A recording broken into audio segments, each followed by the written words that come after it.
D, wait for it, delightful. Check out the name tag. You're in my world now, Grandma. What's up, nerds? So I saw Space Jam: A New Legacy, or we're just going to call it Space Jam 2 from this point forward. I want to just say, though, before I get started on this review, one, I'm sorry it's late. It's really late. It's like a week late. It came out like last Friday and everything, but I had computer problems and I couldn't get this review out there and everything. I wrote down all my notes, but I have decided that because I pay for an HBO Max subscription and I watched this movie, I'm going to put out my review no matter what. I had to get my computer fixed. And that was a task, I'll tell you what. And then I wrote down all my notes, got all this stuff, ready and everything. So I'm going to do the review. And if nobody watches it, that's fine. But if you are interested in what I have to say about it, this will be a short review because it's so late. But these will be my thoughts on Space Jam 2. Before I get started, also, I just want to say that if you like what I do here and you enjoy independent content here on YouTube, please consider subscribing to my channel. YouTube is always changing up their algorithms, and small channels like mine usually get pushed to the back of the line. They always get pushed to the back of the line. So please ask that you like, share, and subscribe, and I thank you in advance.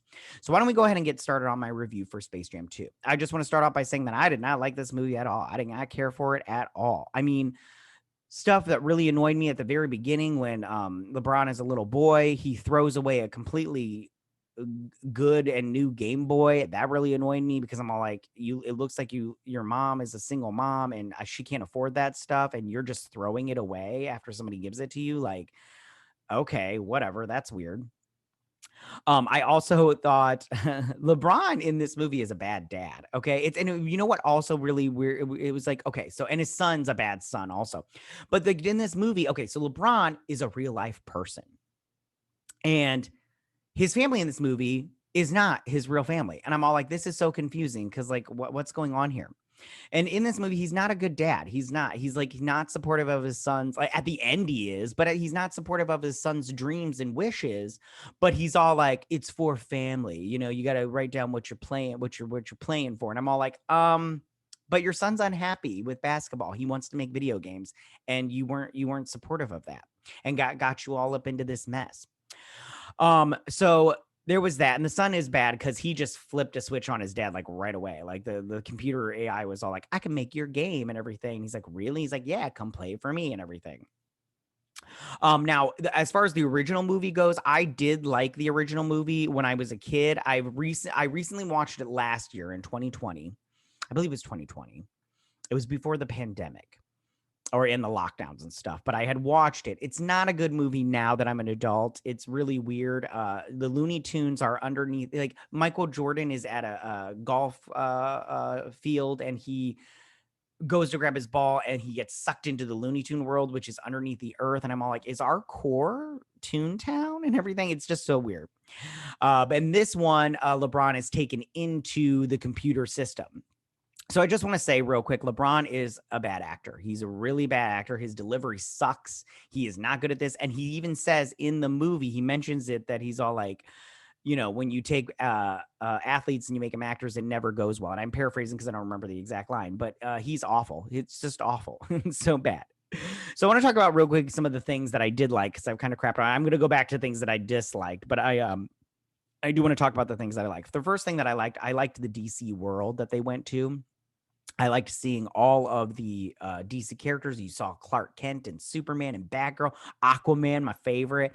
And I really loved that a lot. And then I also really loved the Wonder Woman sequence where you went into her comic book and that's where they got Lola Bunny. And the animation in that was amazing. I loved the animation in that. It was my favorite part of the movie, the Wonder Woman stuff. It was so great. I loved it. I would love to, whoever animated that specific part of that, I'd love to see a whole movie of just that kind of animation. It was fantastic. I love the hard lines that they did. It was just really, really, really great. Overall, the animation was pretty good, but I did like the 2D animation from the beginning when LeBron goes to Toontown over when they become 3D. I didn't like the 3D as I didn't really like it at all. I didn't think they looked that great. I thought the 2D was way, way better. So yeah, I just, yeah. The movie references were fun. Like as far as background characters, I constantly was pausing the movie to be like, oh my God, is that Catwoman? Is that, Adam West's Batman? Shut up. Look at that. So I was constantly pausing it to check out the background stuff and everything. So it was really, really good. The collecting the team part was fun. And that's that. I put that on the like section, but what I put on the dislike section was it went on way too long. Like I liked going and getting going to DC World and getting Daffy Duck and Porky Pig. Sorry, I have something like a hair. But once we got to Granny and the little Speedy Gonzalez guy, once we got there, I was like, oh, you guys, this is going on way too long. Like, I like these characters. I don't like Granny. I like Speedy Gonzalez, but I don't like Granny. But I'm just like we're too. It's too much. We need to pull it back and get to the point of this movie. So now I want to go over to the dislike section. The acting overall was not good. It wasn't good. I'm talking about everybody. Sarah Silverman. I love Sarah Silverman. She didn't do a good job. She was annoying. The kid actors sucked. Don Cheadle was bad. I was like, this is all around acting bad, just bad. It was bad. When they went past the Harry Potter world, I love the Harry Potter world, but LeBron was a Hufflepuff, and a Hufflepuff sucks. Okay, yeah, if you're a Hufflepuff, you suck. Okay, suck it. I don't care if you don't like me. Ravenclaw all the way.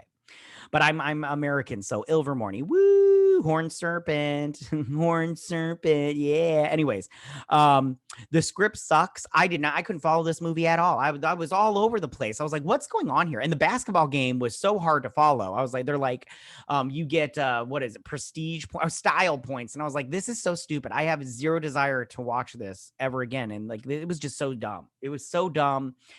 And the script sucked. Whoever wrote this, shame on you. You wrote a crappy script. Never work again. Anyways, because I had no clue what was going on. I was just the whole time I was just like, okay, I guess we're going over here to do this. I don't know.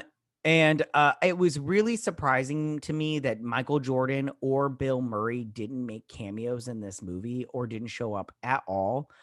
The only reference they kind of did was the tunes were all like, we've done this before. We've got a crack team that's kind of done this before. And I'm all like, okay, I guess, but I just didn't like it and everything.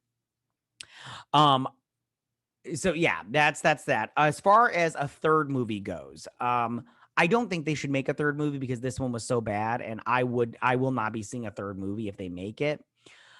But if they do make a third movie, I would suggest picking a female basketball player, not because I'm all woke and this is the time of women, the age of women, but I think it would be interesting to see a woman in that role, just to see like the kind of stuff they might do. And I think my thoughts were maybe do something with magic, because in the first one, it was, the little creatures were aliens. And they were stealing the powers from basketball players. It didn't make any sense. But anyways, and in this one, they go into a digital world. So it's all science-y kind of ish. And they're just downloading the players' moves into coding. So I was like, maybe they could do something with magic. Maybe there's some kind of supernatural element to it. And that might be fun. I did write down a basketball player that I thought would be good, but I don't know where it happened to it, so I'm not even going to say anything about that. Overall, I watched this at home. I would not go to see this in the theater. I'll tell you that right now. I'm glad I got HBO Max and I just pay the $13.99 a month, because I would be so mad if I went and saw this in the theater. This review would be so much angrier if I had paid hardcore money to go see this crap. Overall, Space Jam 2, Space Jam: A New Legacy is garbage. It's pure trash. It's a dumpster fire. Don't watch it at home. Don't go to the theater to watch it. Do not pay for this movie. This movie is pure trash all around. I mean, like, there's small snippets, like that Wonder Woman stuff was great, but that's like 3 minutes, so whatever. All right, so that's my review for Space Jam: A New Legacy, Space Jam 2. Tell me, what did you guys think about this movie? Did you like this movie? Did you not like this movie? If you did like this movie, explain how you could, because I don't get that portion of the program. Go ahead and leave all your comments in that section down below. If you like this video, go and hit that like button. I won't mind. If you're new to my channel, please hit that subscribe button. I would greatly appreciate it. And I will see you guys on the next review. You guys have a good day. Bye.